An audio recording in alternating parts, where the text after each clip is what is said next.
Menteri Koordinator Bidang Kemaritiman dan Investasi Luhut Binsar Panjaitan menyerang Tom Lembong imbas kritiknya soal nikel yang disebut anjlok gara-gara hilirisasi. Harga nikel global di seluruh dunia udah turun kira-kira 30% dalam 12 bulan terakhir. Ya. Dan diprediksi tahun depan akan terjadi surplus stok nikel di dunia yang terbesar sepanjang sejarah. Ya, jadi dengan begitu gencarnya dibangun smelter di Indonesia, kita membanjiri dunia dengan nikel. Ya, akhirnya harga jatuh, terjadi kondisi oversupply. Dalam video yang diunggah di akun Instagram pribadi miliknya, Luhut membeberkan sejumlah kegagalan Tom Lembong saat masih menjadi pembantu Presiden Jokowi.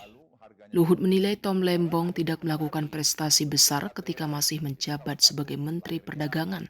Selain itu, kegagalan lain yang dilakukan Tom adalah terkait proses perizinan investasi melalui sistem izin online single submission atau ESS.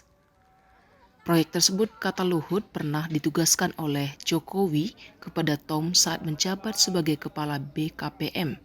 Tapi hingga masa jabatannya berakhir, tugas tersebut tak kunjung selesai. Oleh karena itu, Luhut meminta Tom untuk berkaca.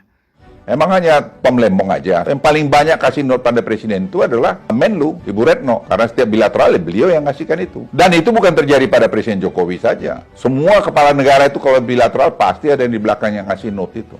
Apakah karena Anda hebat melakukan itu? Tidak, itu tugas Anda sebagai pembantu presiden, sebagai Menteri Perdagangan waktu itu, sebagai Kepala BKPM. Tapi Anda harus refleksi juga apa sih yang Anda lakukan sudah Menteri Perdagangan. Coba tanya dirimu. Waktu Anda BKPM, apa yang Anda lakukan? Coba. Anda kan ditugasin untuk OSS. Saya ingat betul itu, bagaimana Anda curhat ke saya. Tapi itu kan sampai Anda meninggalkan kabinet tidak pernah selesai. Sekarang kami yang menyelesaikan itu. Online single submission itu. Yang sudah digadang-gadang bakal selesai begini, begono dan segala macam itu. Jadi saya hanya ingin sampaikan, kita sudahlah. Kalau sudah selesai masa kita, sudah semua ada waktunya. Tidak perlu kita ceritakan kita yang paling bagus. Karena kita itu terjadi semua, tidak. Tidak hanya membeberkan sejumlah kegagalan Tom Lembong saat menjadi bawahan presiden, Luhut juga menyentil etika Tom yang menyebut dulu banyak memberikan contekan pidato untuk presiden.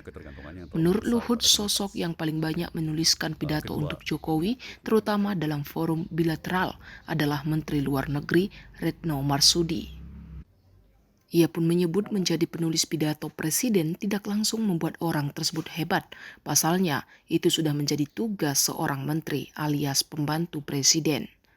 Pernyataan Luhut ini disampaikan sebagai tanggapan atas kritik Tom Lembong soal hilirisasi yang beberapa kali disuarakan. Co-Kapten Timnas Anies Baswedan Muhaimin Iskandar atau Amin ini pernah menyebut pemerintah terlalu terobsesi pada nikel. Ia juga menilai hilirisasi nikel pemerintah tidak berorientasi pada pasar.